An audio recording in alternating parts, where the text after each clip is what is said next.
ब्रह्मसूत्रम ब्रह्मसूत्र ग्रंथ में page number 413 और 413 पेज के ऊपर 4 नंबर की पंक्ति है। तद् इदं तर्हि अव्याकृतम् आसीत् इत्यत्र अपि न निराध्यक्षस्य जगतः व्याकरणं कथ्यते। ठीक, देखो भाई, तो बात यह चल रही है प्रथम अध्याय चतुर्थ पाद, और चतुर्थ पाद का यह चतुर्थ अधिकरण है। इस अधिकरण का नाम है कारणत्वाधिकरणम, और इस अधिकरण के विचार विषय वाक्य वे है कि जिन वाक्यों में जगत का कारण बताया है। तो जगत का कारण कौन है? तो सिद्धांत के अनुसार जगत का कारण परमात्मा है, किंतु पूर्व पक्षी का कहना रहा कि जगत का कारण परमात्मा को मत मानो, क्योंकि परमात्मा तो एक ही है, और उस एक परमात्मा से यदि जगत उत्पन्न होता है तो वो विरुद्ध क्रम से कैसा उत्पन्न हो पाएगा, जबकि श्रुतियों में अलग अलग जगह विचित्र क्रम से जगत की उत्पत्ति बताई है। अतः उसका कारण कोई एक परमात्मा है, ये कहना ठीक नहीं, क्योंकि कार्य में विज्ञान है। फिर केवल कार्य में ही विज्ञान है ऐसी बात नहीं, कारण में भी विज्ञान है, इस बात को बताया पूर्व पक्षी ने। किंतु उस पूर्व पक्षी का खंडन करके सिद्धांतियों ने कहा कि कार्य में विज्ञान भले दिखाई दे रहा हो तो कोई बात नहीं, क्योंकि कार्य जो जगत उसका प्रतिपादन करने में श्रुति का तात्पर्य है ही नहीं है, अतः उसमें विज्ञान रहने से भी कोई हानि होती नहीं है। अच्छा, रह गया कारण की बात, तो कारण में भी विज्ञान नहीं है। भले स्थूल दृष्टि से देखेंगे तो कहीं पर शब्द प्रतीत होता है सदैव सौम्यदमग्रासी, और कहीं पर प्रतीत हो रहा है असद्वाइदमग्रासी, किंतु असत इत्यादि पद के द्वारा भी कोई निरात्मक अर्थात शून्य अभाव रूप कोई कारण है, यह बताने का तात्पर्य श्रुति का नहीं है। फिर सत का ही समाकर्षण होने से वो शत्रु परमात्मा ही जगत का कारण है, यही बताना चाहती है श्रुति। फिर असत शब्द का प्रयोग क्यों किया? तो उसके लिए कहा कि जगत उत्पन्न होने के पहले नाम रूप परमात्मा में कुछ भी नहीं है। इसका मतलब जगत उत्पन्न होने के बाद उसमें नाम रूप आता, ये बात भी नहीं है। किंतु सत शब्द का प्रयोग प्रायः लोक में उस वस्तु के लिए किया जाता है कि जिस वस्तु में नाम और रूप की अभिव्यक्ति हो, प्रकटता हो, घटपट जगत में। और वो जगत उत्पन्न होने के पहले परमात्मा केवल अकेला था, ये जगत के नाम रूप आदि कुछ नहीं थे, अतः उसको असत शब्द का प्रयोग किया। न कि जगत उत्पन्न होने के पहले कोई अत्यंत अभाव है या शून्य है, इसलिए असत शब्द का प्रयोग किया, ऐसी बात नहीं है। इन सभी बातों का विचार किया, उत्तर दिया सिद्धांतियों ने। और एक आरोप किया था पूर्व पक्षी ने कि जगत का विज्ञान बताते समय, विरुद्धता बताते समय, जैसे कि कहीं पर आकाश उत्पन्न हुआ परमात्मा से बताया, कहीं पर तेज की उत्पत्ति बताई, कहीं पर लोगों की उत्पत्ति बताई, कहीं पर तो स्वतंत्र रूप से क्या ये जगत उत्पन्न होता है यह भी बताया था पूर्व पक्षी ने। क्या क्वचित स्वयं कर्तृ का एव व्याक्रिया जगत निगद्यते, अपने आप ही जगत उत्पन्न होता है, ऐसा भी आरोप पूर्व पक्षी ने किया था। उसके लिए उसने प्रमाण दिया था श्रुति का, तद् ह इदं तर्हि अव्याकृतम आसीत् नाम रूपाभ्याम एव व्याक्रियते। यह वाक्य बृहदारण्यक उपनिषद का आधार करके उस पूर्व पक्षी ने कहा था कि यहाँ पर तो आपसे आप ही जगत उत्पन्न होता है, इस बात को बताया है। अब उस प्रश्न का उत्तर सिद्धांति दे रहे हैं उस पर पूर्व पक्षी को। क्या करें? कि अरे पूर्व पक्षी, तद ह इदम तर्हि अव्याकृतम आसीत, यहाँ पर भी हे पूर्व पक्षी तुम ये बात मत समझ कि कोई कर्ता के बिना ही जगत उत्पन्न हुआ है, स्वयं ही जगत उत्पन्न हुआ है, ऐसा श्रुति का बताने का अभिप्राय है, ऐसी बात नहीं है। सिद्धांति कह रहे पूर्व पक्षी को। तो क्या बात है फिर, वो सब बता रहे। पंक्ति को देखिए, तद ह इदम तर्री, तो तद ह इसके पूर्व में एक वाक्य लिखते हैं अवतरण के रूप में, यद उक्तम, यद उक्तम क्वचित क्वचित अकर्तृका सृष्टि, अकर्तृका सृष्टि कथिता इति अर्धविराम तन्न इति आह, तन्न इति आह, तद तद्धेदम इत्यादि। अर्थ देखिए भाई, यद उक्तम मतलब पूर्व पक्ष ने जो यह बात कही थी कि क्वचित कई कई पर श्रुतियों में अकर्तृका, कर्ता के बिना ही सृष्टि उत्पन्न होती है, ये बात बताई है। ऐसा बोला था कौन? पूर्व पक्षी। तो सिद्धांती करे वो भी बात नहीं है, कर्ता के बिना सृष्टि हो ही नहीं सकती है। फिर जिस श्रुति का प्रमाण पूर्व पक्षी ने दिया था उसका क्या अभिप्राय, वो सब बात बता रहे इस पंक्ति में। देखिए, तद ह इदम तर्री अव्याकृतम आसीत, इदम जगत, तर्री जगत उत्पन्न होने के पहले अव्याकृत था इति, इत्यत्रापि न क्या निरध्यक्षस्य जगत व्याकरणम कथ्यते, निरध्यक्षस्य जगत व्याकरणम न कथ्यते। ठीक है, निरध्यक्षस्य मतलब क्या? निरध्यक्षस्य शब्द का अर्थ लिखिए, निरध्यक्षस्य लिखते हैं अध्यक्ष बराबर कर्ता, अध्यक्ष बराबर कर्ता, अर्धविराम, निरध्यक्षस्य बराबर अकर्तृकस्य, अकर्तृकस्य। ठीक हो गया। देखिए भाई, अर्थ अध्यक्ष शब्द का अर्थ यहां होता है कर्ता, और निरध्यक्ष मतलब अकर्तृकस्य, कर्ता रहित। देखिए मूल में इत्यत्रापि निरध्यक्षस्य जगत व्याकरणम, व्याकरणम पद आया भाई, उस व्याकरण पद का भी अर्थ लिखिए, व्याकरणम बराबर नाम रूपाभ्याम जगत अभिव्यक्ति, नाम रूपाभ्याम जगत अभिव्यक्ति, ये व्याकरण है। ठीक, अर्थ देखिए भाई मूल में, तर्हि अव्याकृतमासीत् इत्यत्रापि निरध्यक्षस्य जगतः, कर्ता रहित जगत का व्याकरण अर्थात नाम रूप से जगत की अभिव्यक्ति अर्थात जगत की उत्पत्ति कही जा रही है, यह बात नहीं। मतलब इस श्रुति में यह बात नहीं बताई जा रही है क्या कि कर्ता रहित जगत उत्पन्न हो रहा है, ऐसा अभिप्राय इस श्रुति का नहीं है। जबकि पूर्व पक्षी ने इसी प्रकार का अभिप्राय निकाला था।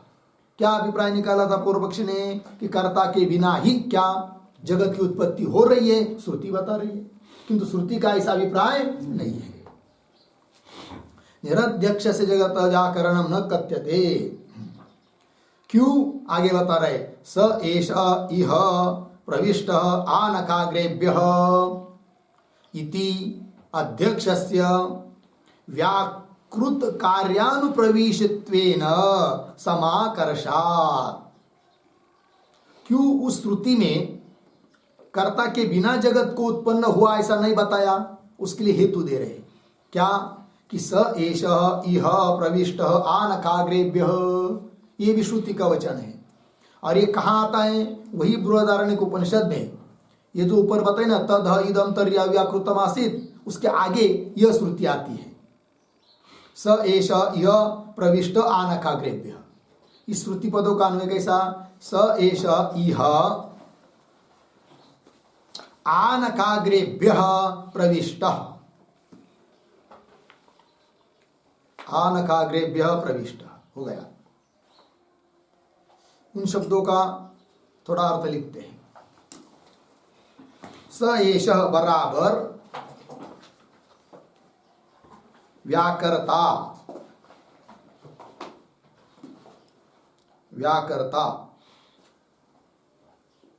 कौंस में लिखिए जगत उत्पन्न करता, कौंस में जगत उत्पन्न करता, और आगे प्रतीक ईह, ईह बराबर शरीरे, शरीरे हो गया। अब देखिए अर्थ मूल में आइए।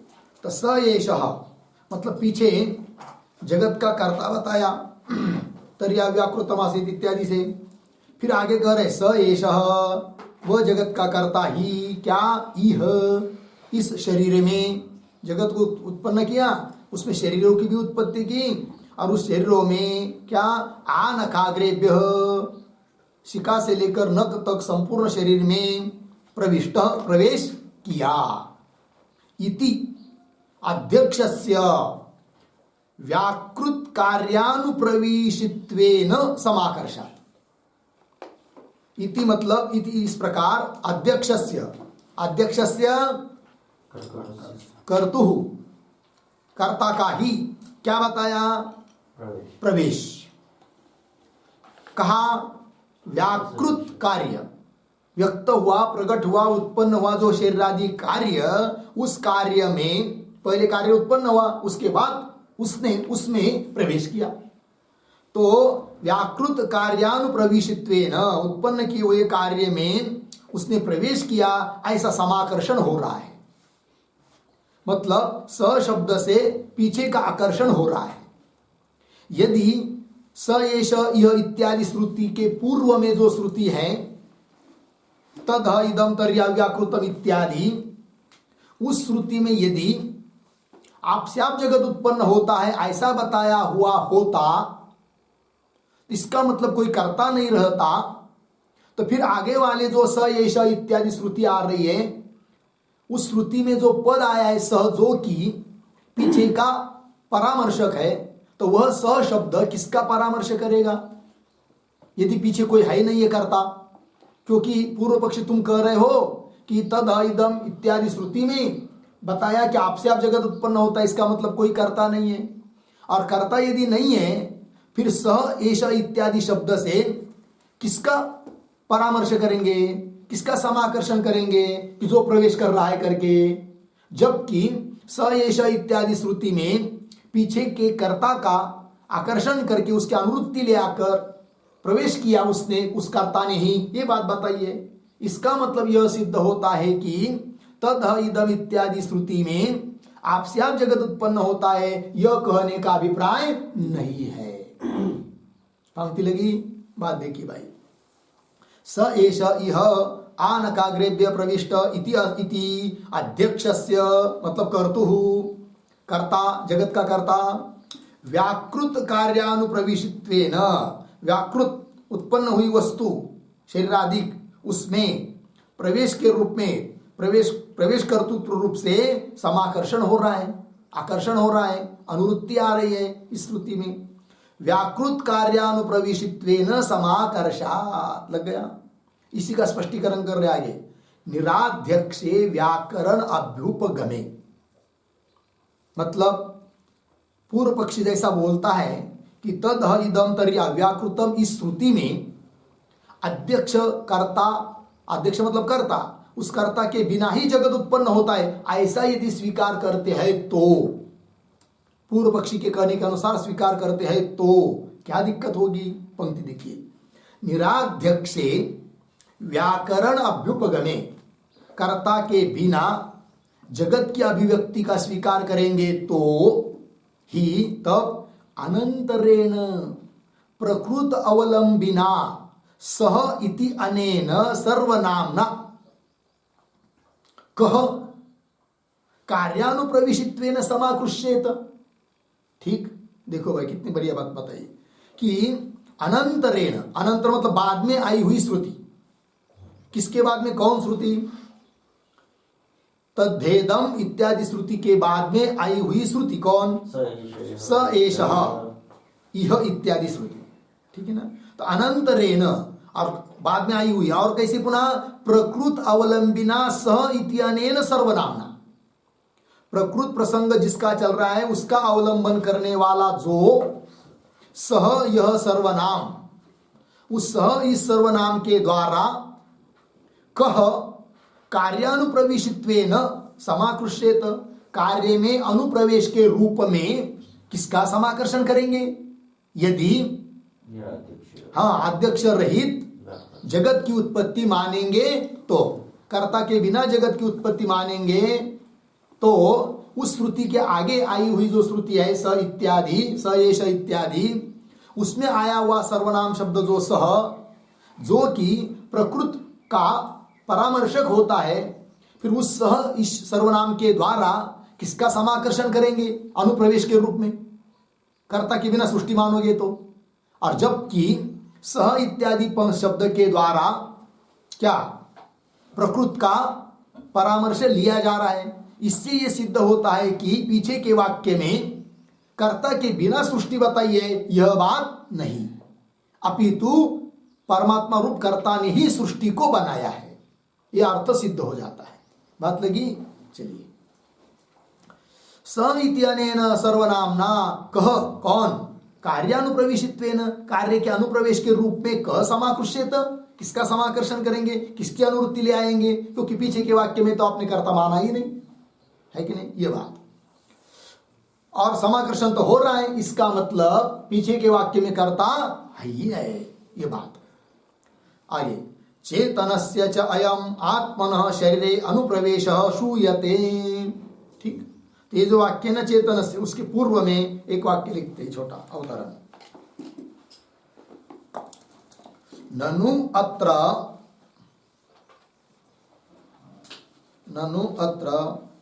कर्तृभावः, कर्तृ अभावः,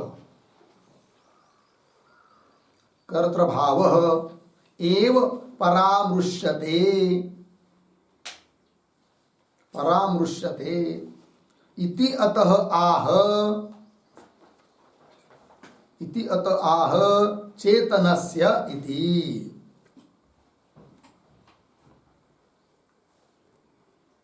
ठीक, देखो यार, पूर्व पक्षी बोलेगा कदाचित अब क्या कि अत्र ननु अत्र, अत्र मतलब स एष, इस श्रुति में परामर्श हो रहा है स शब्द से, तो किसी कर्ता का परामर्श क्यों मान रहे हो तुम?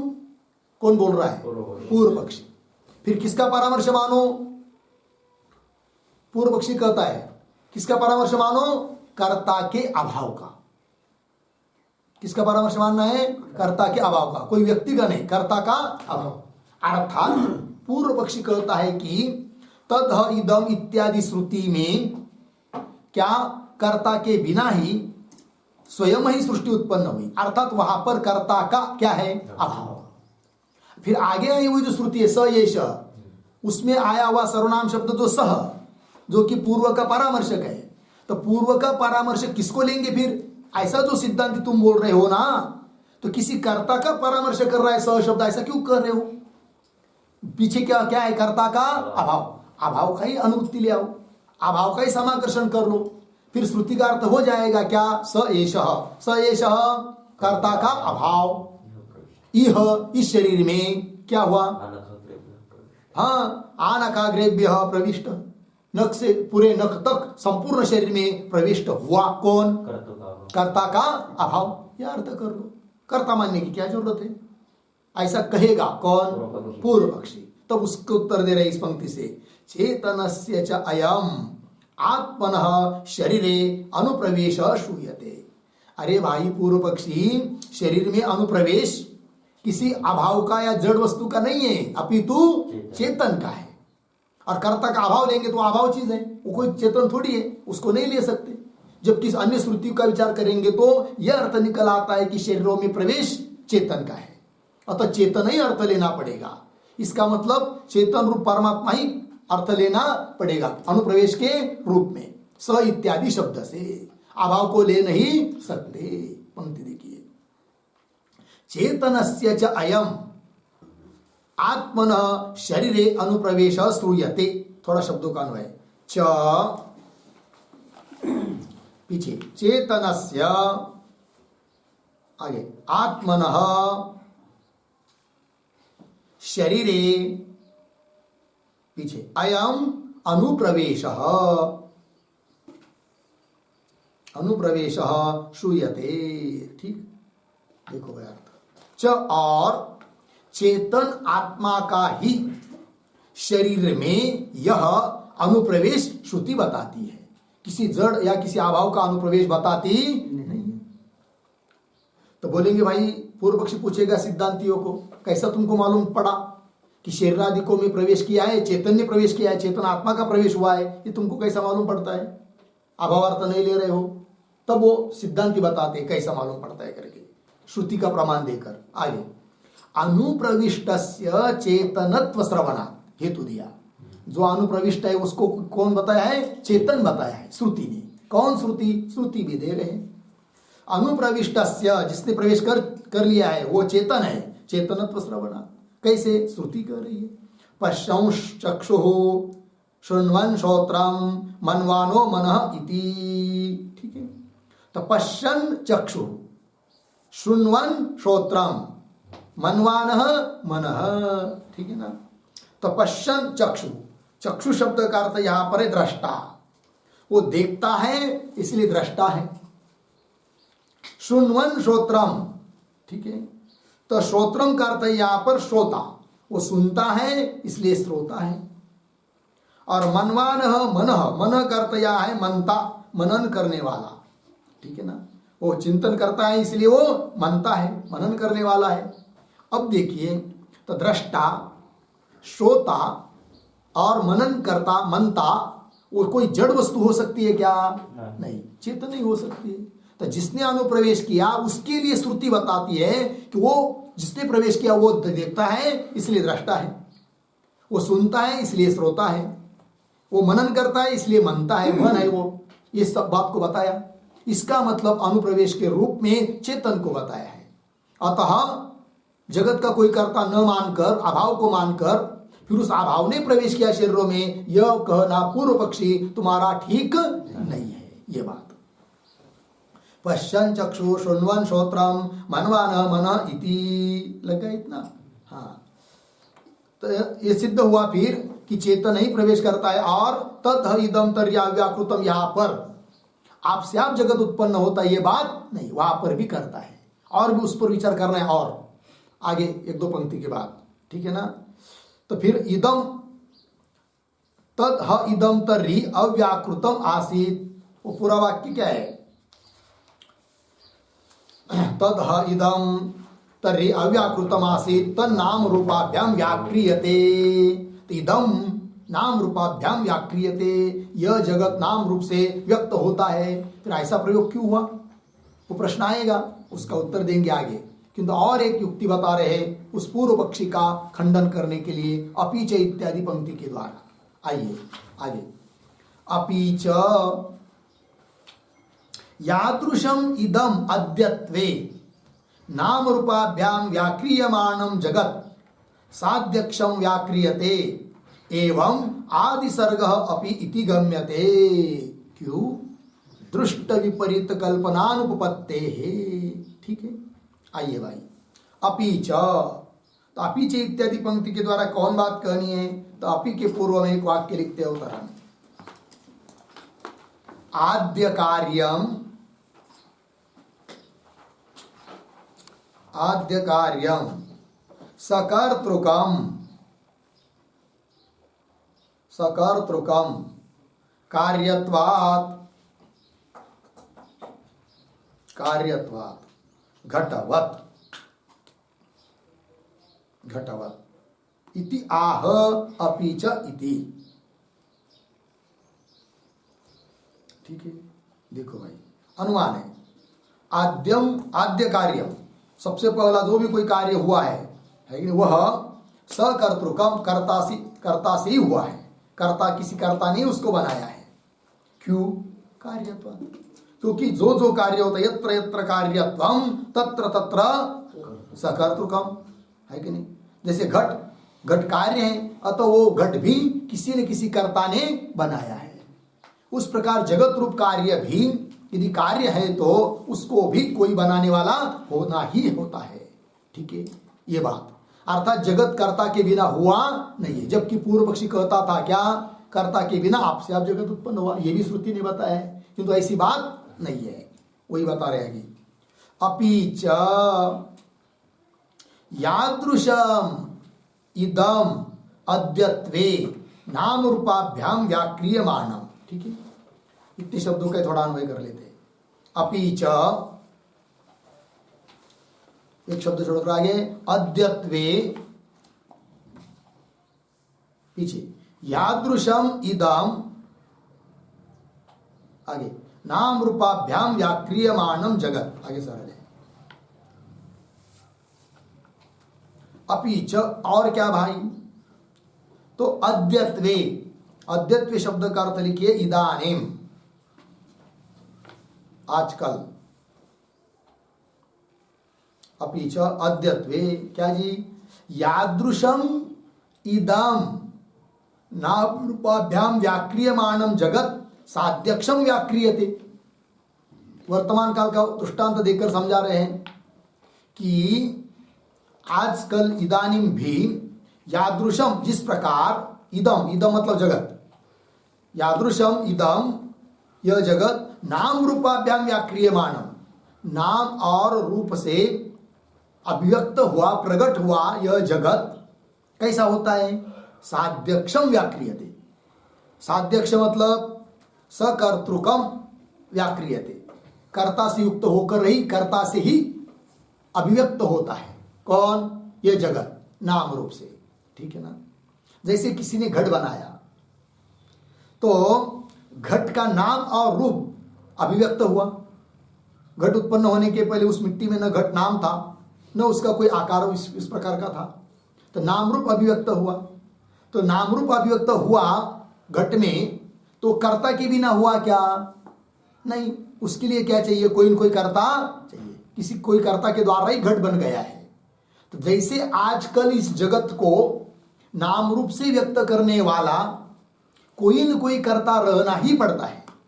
मकान बनाया तो कोई भी देखेगा तो जरूर पूछेगा क्या कि किसने बनाया है करके, और उसको यदि कोई उत्तर देता है कि नहीं नहीं वो मकान तो कुछ नहीं, आपसे आप बन गया, तो कोई उस बात को मानेगा नहीं।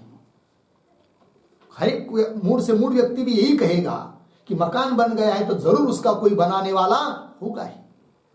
अर्थात आजकल जैसे नाम रूप से अभिव्यक्त होने वाला जगत, जगत के पदार्थ, उसके लिए जैसा कोई न कोई कर्ता होना आवश्यक होता है, उस प्रकार जब ये जगत उत्पन्न हुआ तो उसके लिए भी जरूर उसका कोई न कोई कर्ता मानना ही पड़ता है। अर्थात आपसे अब जगत उत्पन्न हुआ ये कह नहीं सकते। ये बात पंक्ति को देखिए, अपीच अद्यत्वे यादृशम इदम, जिस प्रकार यह जगत नाम रूपाभ्याम व्याक्रियमानम, नाम और रूप से अभिव्यक्त होता हुआ यह जगत साध्यक्षम व्याक्रियते, साध्यक्षम सकर्तृकम, कर्ता से युक्त होकर ही वो व्यक्त होता है, स्पष्ट होता है, नाम रूप से अभिव्यक्त होता है, उत्पन्न होता है, व्याक्रियते। ये दृष्टांत हुआ। एवं इसी प्रकार आदि सर्गे, सर्ग सृष्टि, जब सृष्टि सबसे पहले उत्पन्न हुई प्रथम, तो उसके लिए भी जरूर कोई न कोई कर्ता ही है। ये बात एवं आदि सर्ग्यापि इति गम्यते, पर प्रथम सृष्टि उत्पन्न हुई उसका भी कोई न कोई कर्ता अवश्य ये जाना जाता है। क्यों, हेतु दे रहे, दृष्ट विपरीत कल्पना अनुपपत्ति है। जो भी कल्पना करनी पड़ती है वो दृष्ट के अनुसार करनी पड़ती है। प्रत्यक्ष में व्यवहार में जो हो रहा है उसी के अनुसार अदृष्ट वस्तु की क्या करना पड़ती है, कल्पना।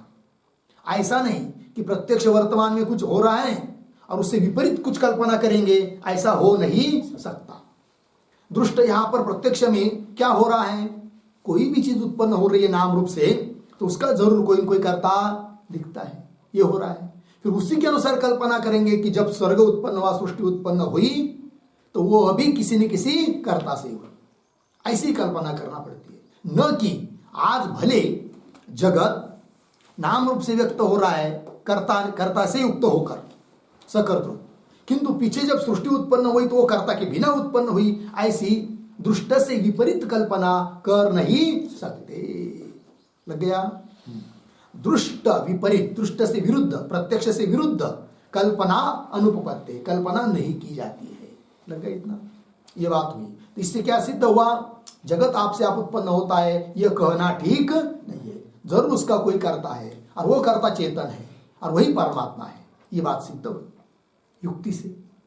अब आगे कह रहे केवल युक्ति से ही सिद्ध नहीं होता है जगत का कर्ता, अपितु श्रुति भी उसके लिए प्रमाण है। वो दे रहे आगे, श्रुत्यंतरम अपि अनेन जीवेन आत्मना अनुप्रविश्य नाम रूपे व्याकरवाणी इति साध्यक्षमेव जगतः व्याक्रियाम दर्शयति। हो गया? तो ये जो श्रुत्यंतरम इत्यादि पंक्ति है ना, उसके पूर्व में एक वाक्य लिखते हैं, न केवलम अनुमानात्, न केवलम अनुमानात् जगतः व्याक्रिया, जगतः व्याक्रिया कौंस में लिखिए, अभिव्यक्ति ही अर्धविराम उत्पत्ति ही वा, अभिव्यक्ति ही उत्पत्ति ही कौंस बंद। आगे साध्यक्षा, साध्यक्षा कौंस में लिखिए सकर्तृका, सकर्तृका कौंस बंद अर्धविराम। किंतु छांदोग्य श्रुतेः अपि, छांदोग्य श्रुतेः अपि इति आह श्रुत्यंतरम, श्रुत्यंतरम पूर्ण विराम। आगे थोड़ा सा बृहदारण्यक अपेक्षया, बृहदारण्यकापेक्षया अंतर शब्द, अंतर शब्द पूर्ण विराम। हो गया? अर्थ को देखिए भाई, तो न केवलम अनुमाना जगत व्याक्रिया साध्यक्षा, जगत व्याक्रिया साध्यक्षा केवलम अनुमानात् न, किंतु छांदोग्य श्रुते अपि, यह ऐसा हुआ। अर्थ देखिए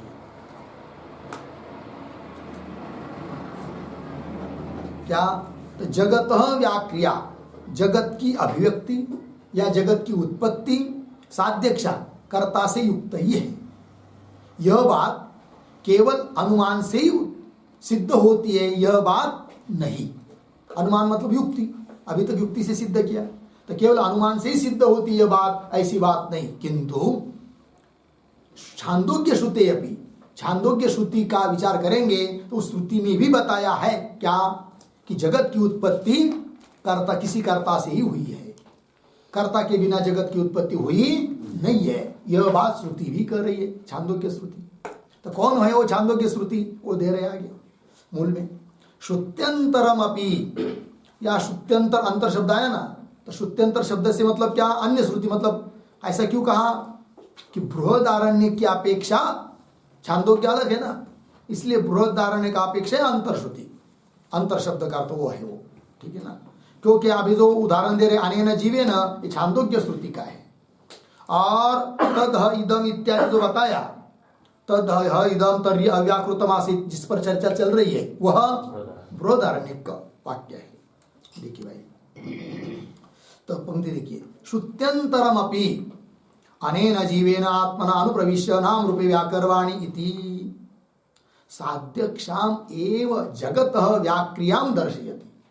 इतना है, थोड़ा अन्वय करते हैं। तो पहले श्रुति को पढ़ लेते हैं, अनेन जीवेन आत्मना अनुप्रविश्य नाम रूपे व्याकरवाणी इति, इति तक आए, फिर पीछे पहला शब्द इति श्रुत्यंतरम अपि, आगे जगतः व्याक्रियाम, पीछे साध्यक्षाम एव आगे दर्शयति। ठीक है, देखो भाई अर्थ। तो अनेन जीवेन आत्मना अनुप्रविश्य नाम रूपे व्याकरवाणी, ऐसी श्रुति आती है। ठीक है ना। तो अनेन जीवेन मिला ना, मतलब क्या को परमात्मा ने चिंतन किया कि मैं इस जीवात्मा रूप से अनुप्रवेश करके, किसमें अनुप्रवेश करके, उस परमात्मा ने तेज जल और अन्न को उत्पन्न किया पहले, फिर उत्पन्न करने के बाद सोचा क्या कि मैं इस जीवात्मा रूप से इन तीनों में, तेज जल अन्न, इन देवताओं में अनुप्रवेश करके फिर क्या करूं, नाम रूपे व्याकरवाणी, नाम रूप को मैं व्यक्त करूं, ऐसा संकल्प किया। व्याकरवाणी प्रथम पुरुष, हाँ अहम व्याकरवाणी, अहम उत्तम पुरुष। ठीक है कि नहीं। तो अनेन जीवेन आत्मना, ऐसा स्वयं भगवान ने कहा है कि मैं इस जीवात्मा रूप से अनुप्रवेश करके नाम और रूप इनकी अभिव्यक्ति करूं, उत्पन्न करूं, है कि नहीं। इसका मतलब क्या होता है कि जगत की अभिव्यक्ति सकर्तृक है, ये अन्य श्रुति भी दिखा रही है। अर्थात जगत का कोई करता है, यह बात केवल अनुमानादि युक्ति से ही सिद्ध होती है, यह बात नहीं, अपितु श्रुति भी इस बात को बताती है। ये बताया इति श्रुत्यंतरम अपि, अन्य श्रुति भी क्या कहती है, जगत व्याक्रियाम साध्यक्षाम एव दर्शयति। जगत की व्याक्रिया, व्याक्रिया अभिव्यक्ति या उत्पत्ति, साध्यक्षाम एव, साध्यक्षाम सकर्तृका एव दर्शयति, कर्ता से ही ये जगत उत्पन्न हुआ है, यह बात स्वयं श्रुति भी बताती है। लग गया ना। अतः हे पूर्व पक्षी, तद ह इदम तर्या व्याकृतम इत्यादि वाक्य में जगत आपसे आप उत्पन्न हुआ है, ऐसा जो तुम अर्थ निकालते हो, वह तुम्हारा ऐसा अर्थ निकलना ठीक नहीं है। यह सिद्धांतियों ने कह दिया, किसको, पूर्व पक्षी को। ठीक है। अब इस पर पुनः और वो बोलेगा पूर्व पक्षी, यदि ऐसी बात है, मतलब तद इदम तर्या व्याकृतमासीत इत्यादि वाक्य में क्या कि स्वयं आपसे आप जगत उत्पन्न हुआ है, ऐसा अर्थ नहीं निकलना है, किसी कर्ता के द्वारा ही जगत उत्पन्न हुआ ऐसा अर्थ यदि निकलना है, तो यहां पर इस वाक्य में व्याक्रियते ये पद आया है कि नहीं। क्योंकि पूरा वाक्य वो क्या है, तद इदम तर्या व्याकृतमासीत तन नाम रूपाभ्याम एव व्याक्रियते। तो व्याक्रियते, तो व्याक्रियते का वहां पर कौन करता है, तद इदम, इदम पूरी पंक्ति देखेंगे ना, पूरी श्रुति क्या है, वो श्रुति तद इदम तर्या व्याकृतम आसीत, तद नाम रूपाभ्याम व्याक्रियते, इदम नाम रूपाभ्याम व्याक्रियते। इदम जगत, ये जगत नाम रूप से अभिव्यक्त हो रहा है। कौन, जगत। यदि कोई परमात्मा उसको बनाता है तो परमात्मा से ये जगत अभिव्यक्त हो रहा है, ऐसा होना चाहिए था, किंतु ऐसा तो हुआ नहीं। कर्म को ही कर्ता बना दिया, है कि नहीं। कर्म है कौन, जगत। पूर्व पक्षी कहता है सिद्धांतियों को, हे सिद्धांती, तुम्हारे दृष्टि से कर्ता ईश्वर, कर्म जगत, और उस ईश्वर ने जगत रूप जगत को बनाया, ऐसी बात है। तो कर्म जो जगत, उसको कर्ता के रूप में क्यों लिया फिर। यदि कर्ता के रूप में लिया, इसका मतलब कोई अलग से कर्ता है ही नहीं, वो जगत ही आपसे आप उत्पन्न हो रहा है, व्यक्त हो रहा है कि नहीं। ये बोल रहा है कौन, पूर्व पक्षी। ऐसा पूर्व पक्षी यदि बोलता है तो उसको उत्तर दे रहे आगे की पंक्ति से, व्याक्रियते इति अपि, मिल गया पंक्ति, व्याक्रियते इति अपि कर्म कर्तरी लकारः सति एव परमेश्वरे व्याकर्तरी सौकर्यम अपेक्ष द्रष्टव्य। ये बता रहे हैं, उसके लिए आगे यथा इत्यादि से दृष्टांत दे रहे हैं। तो पहले ये जो पंक्ति चालू हुई व्याक्रियते इत्यादि, उसके पूर्व में अवतरण के रूप में एक वाक्य लिख लेते हैं। श्रुति अनुमानाभ्याम संधि करके श्रुति अनुमानाभ्याम जगतः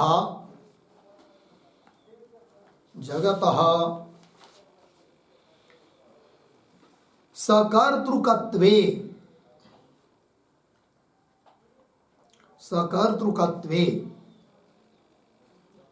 कर्मकर्तरी लकार श्रुति अयुक्ता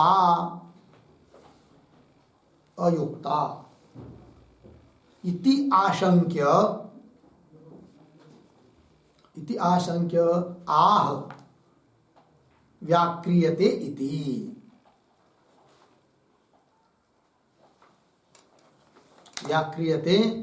ठीक है,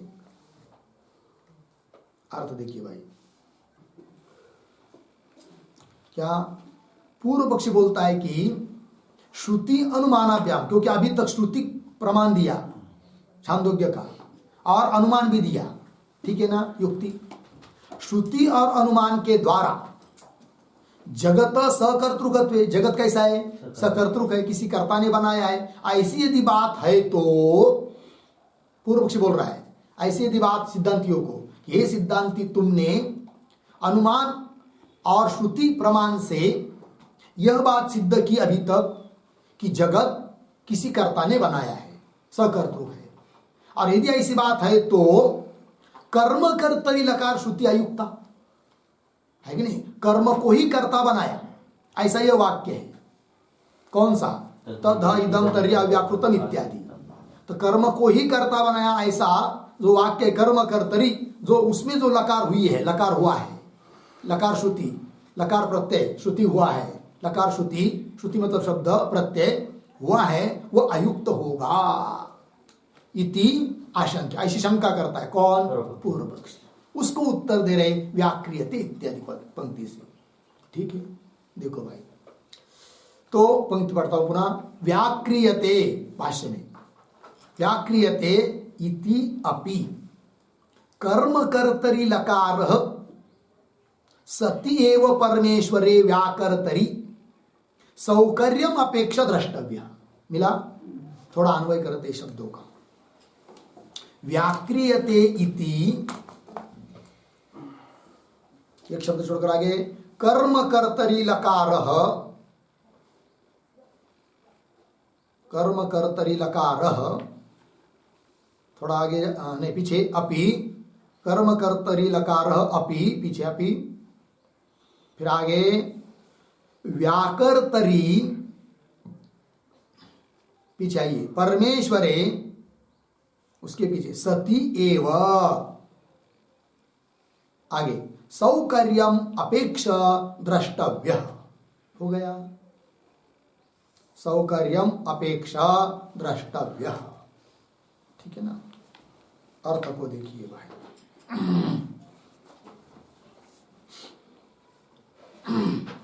यहां जो पद आया है अंतिम में, सौकर्यम अपेक्षा, उस पर एक वाक्य पहले लिख लेते हैं, फिर अर्थ को बताते हैं। सौकर्यम अपेक्षा है ना, देखिए, अनायासेन, अनायासेन सिद्धिम अपेक्षा, सिद्धिम अपेक्षा कर्मणः कर्तृत्वम, कर्मणः कर्तृत्वम उपचर्यते, उपचर्यते इत्यर्थः। पूर्ण विराम। यथा, यथा काष्ठम भिद्यते, काष्ठम भिद्यते, पूर्ण विराम। फलम पच्यते, फलम पच्यते, पूर्ण विराम, हो गया।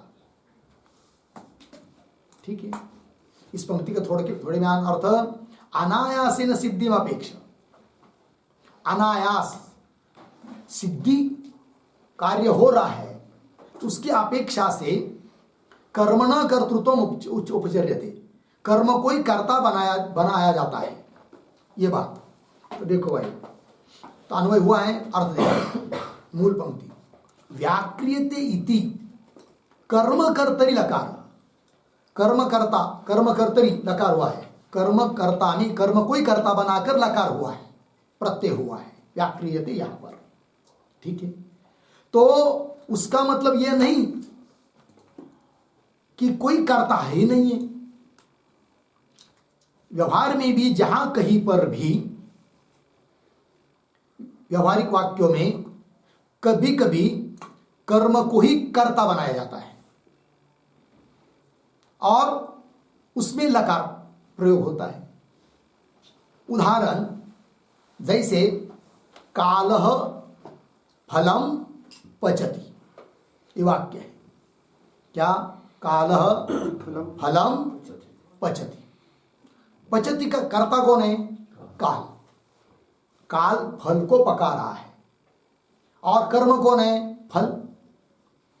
किंतु होता है क्या है, अरे भाई काल काय को, काल क्या फल को पकाएगा, वो फल ही स्वयं पक रहा है, फलम पच्यते।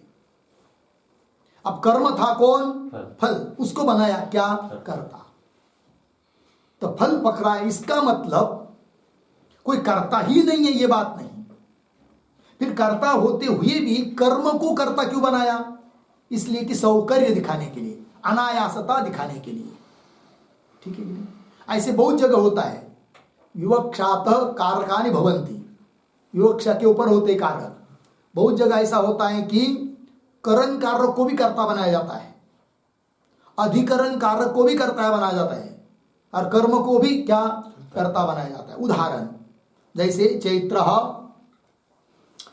काष्टेन स्थाल्यां तंडुलम पचति, ये वाक्य है क्या, चैत्र काष्टेन स्थाल्यां तंडुलम पचति। चैत्र नाम का कोई व्यक्ति काष्ट से, अग्नि से, लकड़ी से स्थाली में चावल को पका रहा है। ठीक है कि नहीं, कर्ता कौन है, चैत्र। ठीक है कि नहीं, किंतु होता क्या है, कभी कभी वो काष्ट का इतनी महिमा होती है, लकड़ी बहुत धक धक धक धक जल्दी पक जाता है, तो कोई बोलता है अरे भाई वो चैत्र काय को पका रहा है, वो काष्ट ही पका रहे हैं, तो काष्टम पचति, ये प्रयोग हो जाता है। क्यों, स्थाली की विशेषता बतानी हो तो क्या, स्थाली पचति, स्थाली पका रही है, चैत्र काय को पका रहा है, स्थाली पका रही है। या कभी कभी चावल की विशेषता बतानी हो तो क्या, तंडुलः पच्यते, ऐसा होता है। क्योंकि जब कर्म को कर्ता बनाया जाता है ना, तब कर्मणि प्रयोग में जो जो प्रत्यय सूत्र प्रत्यय आदि होते हैं वो सब यहां पर भी लग जाते हैं। यद्यपि कर्तार्थ में ये लकार होता है, तब प्रयोग हो जाता है तंडुलः पच्यते, तंडुल चावल पक रहा है। तो यहां पर पच्यते कौन प्रयोग, कर्म कर्तरी प्रयोग है, कर्म को ही कर्ता बनाया। तो इसका मतलब यह थोड़ी है कि चावल आपसे आप पक रहा है, उसको पकाने वाला जरूर कोई है, तो भी तंडुला पच्यते, तंडुल पक रहा है, चावल पक रहा है, ये बोली जा रही बात।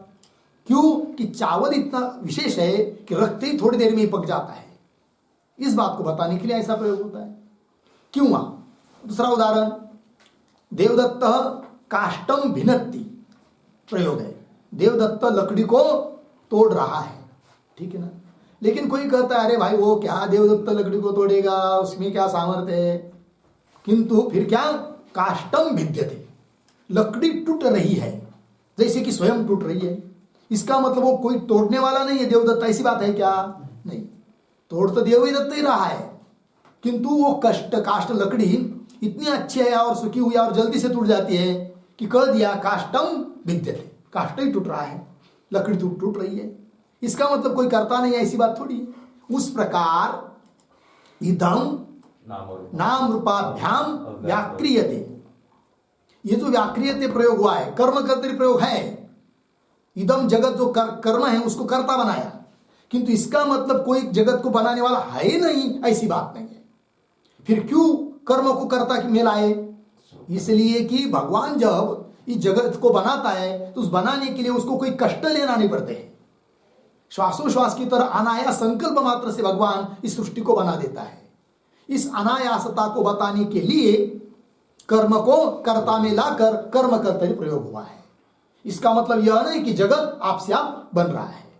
बात समझ में आई? ये उत्तर दे रहे सिद्धांती किसको? पूर्व पक्षी को। अब पंक्ति लगी।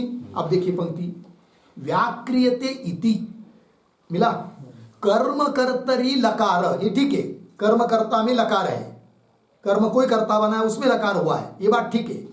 किंतु कर्म कर्तरी लकार अपि, यह भी तब हुआ है कि व्याकर्तरी परमेश्वरे सती एव, व्याकर्तरी मतलब उत्पन्न करने वाला परमेश्वर है, सती एव विद्यमान है, तभी तो ये लकार हुआ है कर्मकर्ता में।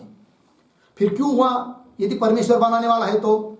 उत्तर दे, सौकर्यम अपेक्षा, सौकर्यम अनायासेन सिद्धिम अपेक्षा। वो बनाता है तो कोई कष्ट नहीं लेना पड़ता है उसको, उस पर लिख देना करता, अनायासेन सिद्धिम अपेक्षा कर्म न कर्तृत्व, कर्म को कर्ता बनाया गया है। उपचर्यते गौण रूप से प्रयोग किया जाता है। जैसे उदाहरण दिया, काष्टम भिद्यते, है कि नहीं, काष्ट टूट रहा है, लकड़ी तो टूट रही है। उधर दूसरा उदाहरण दिया, फलम पच्यते, फल पक रहा है, ठीक है कि ना, ये बात। सौकर्यम अपेक्षा द्रष्टव्य, लगी इतनी बात। उदाहरण दे रहे ग्रंथकार इसके लिए, यथा लूयते केदार स्वयं एव इति सती एव पूर्ण के लवितरी, ये उदाहरण, ठीक है। शब्दों का थोड़ा अन्वय, यथा, फिर अंतिम में लवितरी, पीछे पूर्ण के, उसके पीछे सती एव, पीछे और स्वयं एव, उसके पीछे केदार, पीछे लूयते, आगे इति, दृष्टांत दिया। देखो, यथा जिस प्रकार लवितरी पूर्ण के सती एव, कोई खेत को काटने वाला कोई व्यक्ति है, खेत की फसल आदि को काटने वाला, केदार कैरी कहते इसको हिंदी में, या वाफा, या कोई वहां की फसल, ठीक है ना, वो काटने वाला कोई पूर्णक नाम का व्यक्ति है, बराबर, वो काट रहा है, किंतु प्रयोग किया जा रहा है कि स्वयं एव केदार लूयते, वो काय को काट रहा है, स्वयं ही वो केदार खेती कट रही है, क्यारी कट रही है, वो फसल कट रही है, तो स्वयं आपसे आप कट रही है कि फिर नहीं, उसको काटने वाला कोई पूर्णक या कोई किसी भी देवदत्त या देवदत्त पूर्णक नाम का कोई व्यक्ति है, किंतु कर्ता होने पर भी ऐसा प्रयोग क्यों होता है? इसके लिए, इसलिए कि किस लिए? सौकर्य बताने के लिए। वो फसल काटना इतना आसान है कि बहुत सीधा काम है, वो बहुत कठिन बात नहीं है, वो कठिन फसल नहीं है कि नहीं, वो स्वयं कट रही है, जैसे कि हाथ लगाते हुए टूटती जा रही है, सूखी हुई है कि नहीं, इसलिए कर्म कर्तरी प्रयोग होता है। इसका मतलब यह नहीं कि कोई कर्ता नहीं रहता है।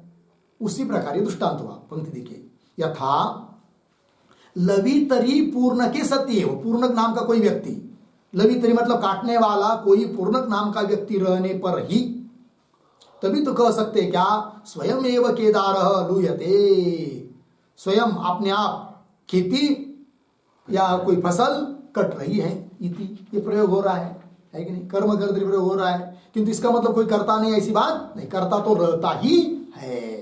उसी प्रकार इदम नाम रूपाभ्याम व्याक्रियते, यहां पर भी कर्म जो जगत इदम, उसको कर्ता में आ लाकर छोड़ दिया और कर्म कर्तरी में लकार हुआ है, तो वहां पर भी इसका मतलब कोई करता नहीं और आपसे आप जगत उत्पन्न हो रहा है, ऐसी बात नहीं।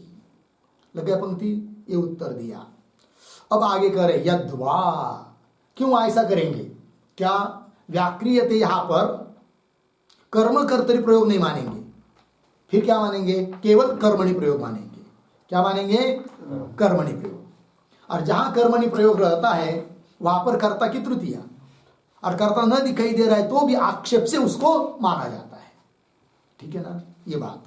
यद्वा कर्मणि एव एष लकार अर्थाक्षिप्तम कर्तारम अपेक्षा द्रष्टव्य, उसके लिए उदाहरण, यथा गम्यते ग्रामः इति, ठीक है ना। तो ये जो पंक्ति चालू हुई ना यद्वा, उसके पूर्व में एक वाक्य लिखते हैं उदाहरण, व्याक्रियते बराबर, व्याक्रियते बराबर जगत स्वयं एव निष्पन्नम, जगत स्वयं एव निष्पन्नम इति व्याख्याय, इति व्याख्याय अर्धविराम केनचित् व्याकृतम इति, केनचित् व्याकृतम इति व्याचष्टे यद्वा इति।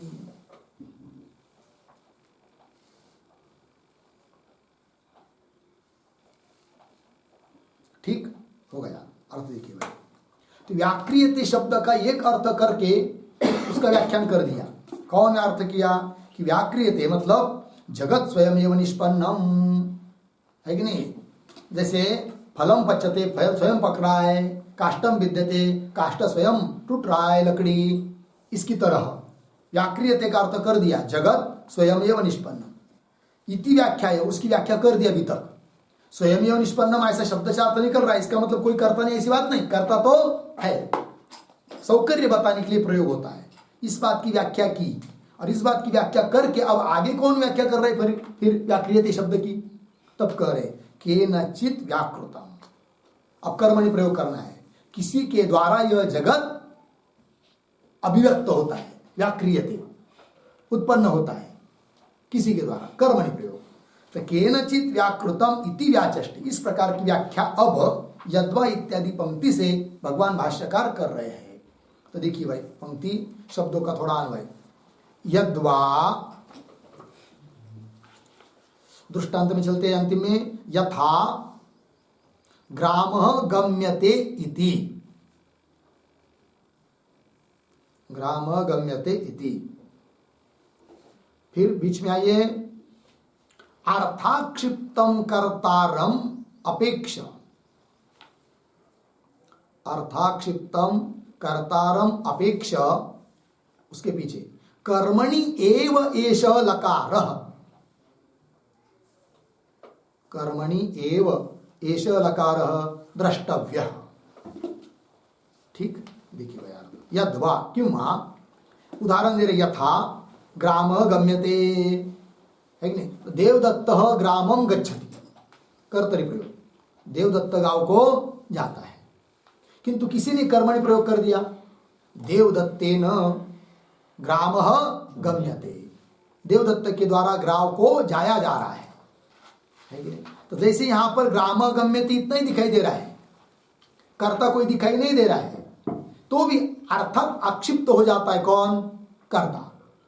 तो गांव को जाया जा रहा है, इसका मतलब कोई तो गांव को जा रहा है, अर्थात निकल आता है कर्मणि प्रयोग। उसी प्रकार क्या ये दृष्टांत हुआ, इति उस प्रकार, तथा क्या अर्थाक्षिप्तम कर्तारम अपेक्षा, अर्थात आक्षिप्त अर्थात लिया जाने वाला कर्ता को मानकर उसकी अपेक्षा करके कर्मणि एव एष लकार, यह लकार हम कहा मानेंगे, कर्मणि मानेंगे, व्याक्रियते, है कि नहीं?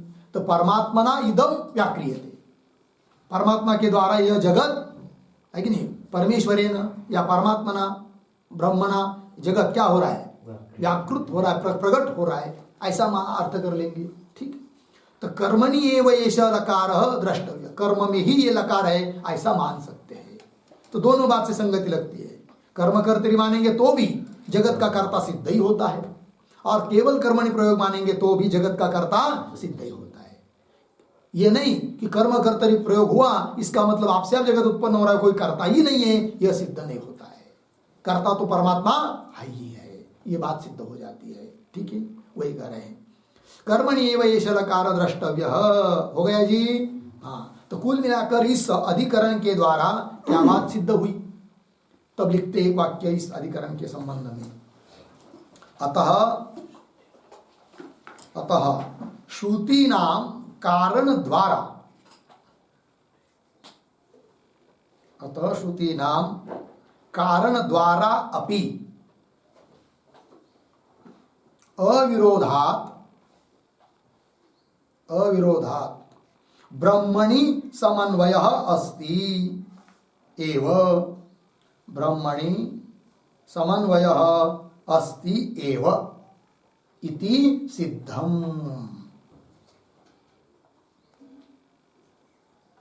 इति सिद्धम, ठीक है जी। देखो भाई, अतः श्रुति नाम कारण द्वारा भी अविरोधात, पूर्व पक्ष ने कहा था कि नहीं कार्य में भी विगान है, विरोध है, कारण में भी विरोध है, तब सिद्ध कर दिया सिद्धांतियों ने क्या कि श्रुतियों का कारण द्वारा भी, कारण को लेकर भी विरोध नहीं है। अतः श्रुति नाम कारण द्वारा भी अविरोधात, कोई विरोध नहीं है कि नहीं। सदैव असदैव या इदम तर्हि तद् इदम तर्हि अव्याकृतम नाम रूपाभ्याम व्याक्रियते इत्यादि स्वयं उत्पन्न हुआ, ऐसे वाक्य स्थल पर भी कोई विरोध नहीं है। श्रुति नाम कारण द्वारा भी अविरोधात, कोई विरोध न होने के कारण क्या सिद्ध हुआ, फिर सभी श्रुतियों का समन्वय ब्रह्म में है। तो ब्रह्मणि समन्वय अस्ति, सभी श्रुतियों का समन्वय ब्रह्म में है, अर्थात ब्रह्म का प्रतिपादन करने में ही सभी श्रुति वाक्यों का क्या है, तात्पर्य है। और जगत का कारण भी ब्रह्म ही है। लग गया जी, प्रधान विधान कुछ नहीं। ब्रह्मण्येव समन्वय अस्ति, समन्वय अस्ति एव इति सिद्धम, ये बात सिद्ध हुई। इसके साथ साथ इस 15 नंबर के सूत्र का भाष्य पूरा हुआ और एक 4 नंबर का अधिकरण भी यहाँ पर पूरा हुआ। फिर आगे 5वां अधिकरण है, उसका विचार हम लोग कल करते हैं। ओम पूर्णमदः पूर्णमिदं